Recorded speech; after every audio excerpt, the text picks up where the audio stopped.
بسم اللہ الرحمن الرحیم۔ آپ کے پیش خدمت ہے مولا کائنات حضرت علیہ السلام کا خطبہ نمبر 183، جس میں آپ چیونٹی اور ٹڈی اس کے بارے میں ذکر کیا ہے، اور اس سے پہلے جو تو اللہ تعالیٰ کی حمد و ثنا ہے، وہ آپ کو پورا جو ہے خطبہ میں آپ کو ویڈیو کے ذریعے پیش کرنے والا ہوں۔ آپ آخر تک خطبہ سنیے، جس میں چیونٹی کی چیونٹی کیسی ہے، اس کا ٹڈی کے بارے میں، دونوں کے بارے میں جو تو تفصیلی جو ہے آپ نے گفتگو کی کہ وہ کیسا دیکھتی ہے، کیسا پھرتی ہے، کیسا، اور ٹڈی دل بھی کیسا جو ہے پتوں کو کھاتے ہیں، کیسا کرتے ہیں، یہ سارا جو ہے تو آپ کے اس خطبہ نمبر 183 میں موجود ہے۔ یہ مفتی جعفر حسین صاحب قبلہ نے اس کو جو ہے ترجمہ کیا ہے، وہ آپ کی خدمت میں پیش کر رہا ہوں۔ اللہم صلی اللہ محمد و آل محمد۔ اعوذ باللہ من الشیطان الرجیم، بسم اللہ الرحمن الرحیم۔ اللہم صلی اللہ محمد و آل محمد، اللہم صلی اللہ محمد و آل محمد، اللہم صلی اللہ محمد و آل محمد۔ میں سید اعجاز حسین کاظمی آپ سے مخاطب ہوں۔ اس سے قبل میں اپنے یوٹیوب چینل پہ مولا کائنات کے 2 خطبات، جس میں مور کا ایک خطبے میں ذکر تھا، دوسرے میں چینگ آرڈر، وہ آپ کو پیش کر چکا ہوں۔ آج جو جن مخلوقات کا ذکر آئے گا اس خطبے میں، وہ ہے چیونٹی اور ٹڈی۔ یہ دونوں کا آپ کو جو تو اس میں پیش کروں گا میں، اور یہ خطبہ ہے، خطبہ نمبر 183 نہج البلاغہ میں مفتی جعفر حسین صاحب قبلہ نے جس کا ترجمہ کیا ہے۔ اور آپ سے ایک گزارش ہے کہ میرا یوٹیوب چینل جو اعجاز کاظمی چینل کے نام سے ہے، اس کو آپ جو ہے تو سبسکرائب کریں، آپ کو اسی طرح سے معلوماتی باتیں ملتے رہیں۔ خطبہ یوں شروع ہوتا ہے، پہلے تو اللہ تعالیٰ کی حمد و ثنا ہے۔ آپ فرماتے ہیں ساری حمد و ستائش اس اللہ کے لیے ہے جسے حواس پا نہیں سکتے۔ اسے نہ جگہیں اسے گھیر سکتی ہیں، نہ جگہیں اسے گھیر سکتی ہیں، نہ پردے اسے چھپا سکتے ہیں۔ وہ مخلوقات کی نیست کے بعد ہست ہونے سے، ہمیشہ سے ہونے کا اور ان کے باہم مشابہ ہونے سے اپنے بے مثل و بے نظیر ہونے کا پتہ دیتا ہے۔ وہ اپنے وعدے میں سچا اور بندوں پر ظلم کرنے سے بالاتر ہے۔ وہ مخلوق کے بارے میں عدل سے چلتا ہے اور اپنے حکم میں انصاف برتتا ہے۔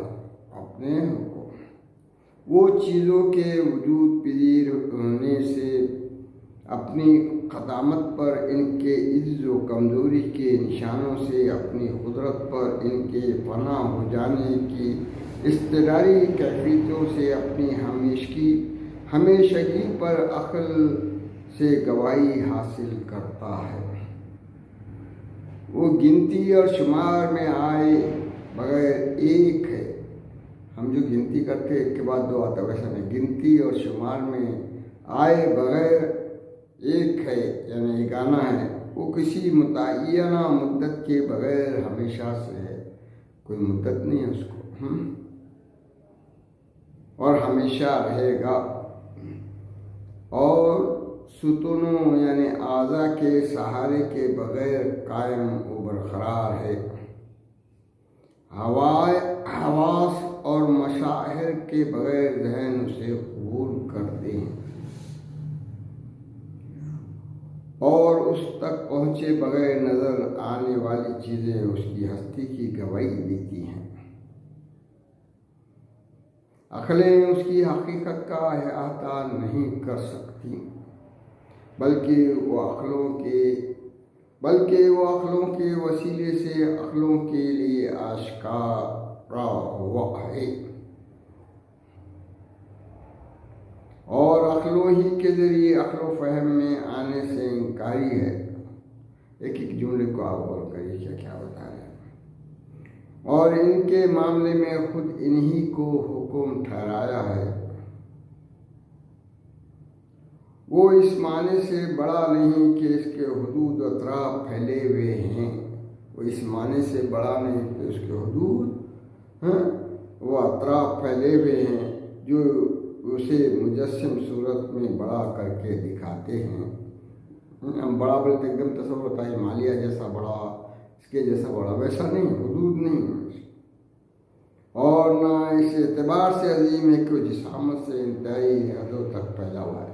جسامت ہے، بہت بڑی جسامت، ایسا بھی نہیں ہے عظیم ہے مگر وہ ایسا نہیں ہے، بلکہ وہ شان و منزلت کے اعتبار سے بڑا ہے، شان و منزلت کے اعتبار سے بڑا ہے، اور دبدبہ و اقتدار کے لحاظ سے عظیم ہے، دبدبہ اور اقتدار کے لحاظ سے عظیم۔ اور میں گواہی دیتا ہوں کہ محمد صلی اللہ علیہ وسلم اس کے عبد اور برگزیدہ رسول اور پسندیدہ امین ہیں۔ خدا ان پر، ان کے اہل بیت پر رحمت فراواں نازل کرے۔ اللہ نے انہیں ناقابل انکار دلیلوں، واضح کامرانیوں اور راہ شریعت کی رہنمائیوں کے ساتھ بھیجا، چنانچہ آپ نے حق کو باطل سے چھانٹ کر اس کا پیغام پہنچایا، راہ حق دکھا کر اس پر لوگوں کو لڑایا، ہدایت کے نشان اور روشنی کے مینار قائم کیے، اسلام کی رسیوں اور ایمان کے بندھنوں کو مستحکم کیا۔ یہ آپ نے اللہ تعالیٰ کی لیے تو پوری ثنا اور تعریف سنا۔ اب آگے اسی خطبے کو آگے ایسا بڑھتا، اس خطبے کا ایک جز ہے جس میں مختلف قسم کے جانوروں کی عجیب و غریب آفرینش کا ذکر فرمایا۔ اب اگر لوگ اس کی عظیم الشان قدرتوں اور بلند پایہ نعمتوں میں غور و فکر کریں تو سیدھی راہ کی طرف پلٹ آئیں اور دوزخ کے عذاب سے خوف کھانے لگے، لیکن دل بیمار، بصیرتیں کھوٹی ہیں۔ کیا وہ لوگ ان چھوٹے چھوٹے جانوروں کو کہ جنہیں اس نے پیدا کیا ہے نہیں دیکھتے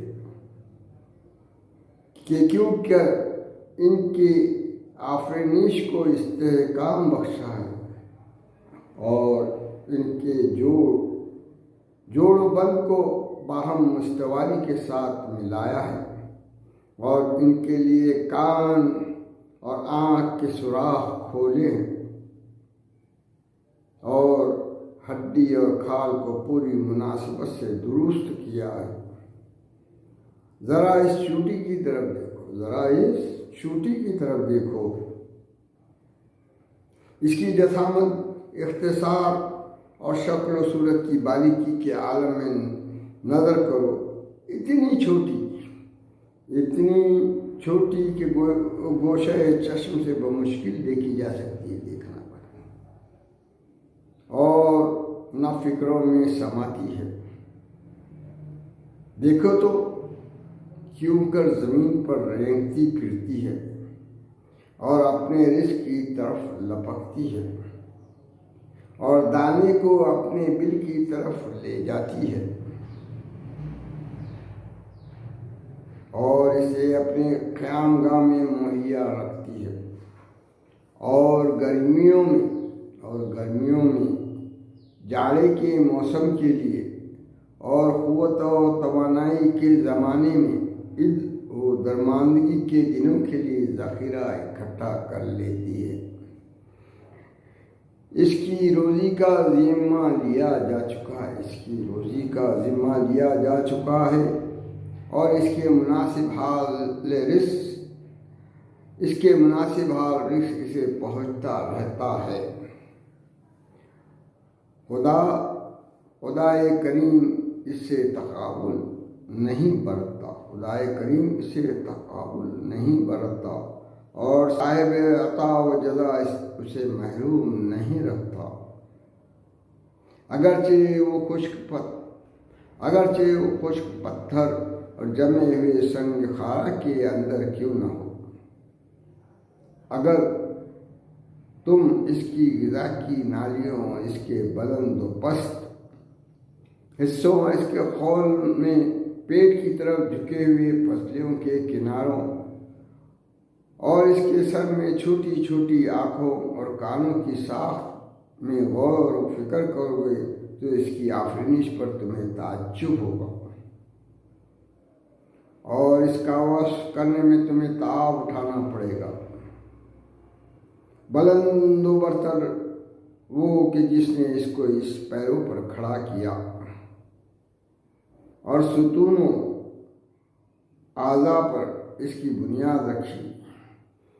اس کے بنانے میں کوئی بنانے والا اس کا شریک نہیں ہوا، اور نہ اس کے پیدا کرنے میں کسی قادر و توانا نے اس کا ہاتھ بٹایا۔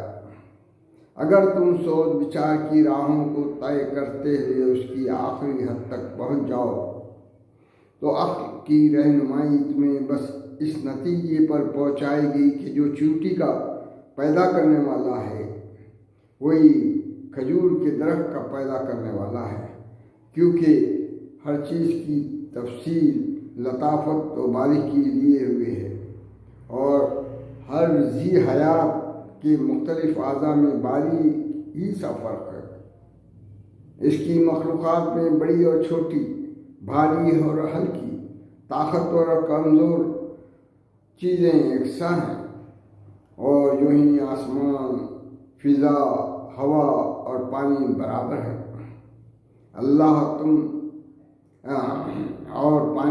لہذا تم سورج، چاند، سبزے، درخت، پانی اور پتھر کی طرف دیکھو، اور اس رات دن کے ایک کے بعد دیگرے آنے جانے، اور ان دریاؤں کے جاری ہونے، اور ان پہاڑوں کی بہتات، اور ان چوٹیوں کے اس چاند پر نگاہ دوڑاؤ، اور ان نعمتوں اور قسم قسم کے زبانوں کے اختلاف پر نظر کرو۔ اس کے بعد افسوس ہے ان پر جو خضا و قدر کی اجزا اور نظم و انضباط کی قائم کرنے والی ہستی سے انکار کرے۔ انہوں نے تو یہ سمجھ رکھا ہے کہ وہ گھاس پھوس کی طرح خود بخود اگائے، نہ ان کا کوئی بولنے والا ہے اور نہ ان کی گوناگون صورتوں کا کوئی بنانے والا ہے۔ انہوں نے اپنے اس دعوے کو بنیاد کسی دلیل پر نہیں رکھی اور نہ سنی سنائی باتوں کی تحقیق کی۔ ذرا سوچو تو، کیا کوئی عمارت بغیر بنانے والے کے ہوا کرتی ہے، اور کوئی جرم بغیر مجرم کے ہوتا ہے؟ اگر چاہو تو چیونٹی کی طرح ٹڈی کے متعلق بھی کچھ کہو۔ اس کے لیے لال ببو کی 2 آنکھیں پیدا کیں، اور اس کی آنکھوں کے چاند سے دونوں حلقوں کے چراغ روشن کیے، اور اس کے لیے بہت سی چھوٹے چھوٹے کان بنائے، اور مناسب و معتدل منہ کا شگاف بنایا، اور اس کے حس کو قوی اور تیز قرار دیا، اور ایسے 2 دانت بنائے کہ جن سے وہ پتیوں کو کاٹتی ہے، اور دراتی کی طرح کے 2 پیر دیے جن سے وہ گھاس پات کو پکڑتی ہے۔ کاشتکار اپنی زراعت کے بارے میں اس سے ہراساں رہتے ہیں۔ اگر وہ اپنے جتھوں کو سمیٹ لیں جب بھی اس ٹڈی دل کا ہنگامہ ان کے بس میں نہیں ہوتا، یہاں تک کہ وہ جست و خیز کرتا ہوا ان کے کھیتوں پر ٹوٹ پڑتا ہے اور ان سے اپنی خواہشوں کو پورا کر لیتا ہے، حالانکہ اس کا جسم ایک باریک انگلی کے بھی برابر نہیں۔ پاک ہے وہ ذات جس کے سامنے آسمان اور زمین میں کوئی بھی شے کوئی بھی ہے۔ پاک ہے وہ ذات جس کے سامنے آسمان اور زمین میں جو کوئی بھی ہے، خوشی یا مجبوری سے ہر صورت سجدے میں گرا ہوا ہے۔ یہ خاص بات ہے اور اس کے لیے رخسار اور چہرے کو خاک پر مل رہا ہے۔ وہ انکسار سے اس کے آگے سر نگو ہیں اور خوف و دہشت سے اپنی باغ ڈور اسے سونپے ہوئے ہے۔ پرندے اس کے حکم کی زنجیروں میں جکڑے ہوئے ہیں اور ان کے پروں اور سانسوں کی گنتی تک کو جانتا ہے۔ ان کے پروں اور سانسوں کی گنتی کو تک جانتا ہے، اور ان میں سے کچھ کے پیر تری پر اور کچھ کے خشکی پر جما دیے ہیں اور ان کی روزیاں معین کر دی ہیں، اور ان کے انواع و اقسام پر احاطہ رکھتا ہے کہ یہ کوا ہے اور یہ عقاب ہے، یہ کبوتر ہے، یہ شتر مرغ ہے۔ اس نے ہر پرندے کو اس کے نام پر دعوت وجود دی ہے اور ان کی روزی کا ذمہ لیا ہے، اور یہ بھاری بوجھ بادل پیدا کیے ہیں جن سے موسلا دھار بارشیں برسائی، اور حصہ رسدی مختلف سرزمینوں پر انہیں بانٹ دیا، اور زمین کو اس کے خشک ہو جانے کے بعد تر بتر کر دیا، اور بنجر ہونے کے بعد اسے لہلاتا ہوا سبزہ ہوا۔ وہ آخر دعوانا الحمدللہ رب العالمین۔ یہ جو ہے اس خطبے کو اختتام پہنچا۔ ہم اس کے بعد جو ہے تو کوشش کریں کہ اس میں جو ہے تفسیر جو ہم ہمارے مفتی جعفر حسین صاحب نے دی ہے وہ بھی آپ کو سنائیں انشاءاللہ۔ اللہم صلی اللہ علیہ وسلم۔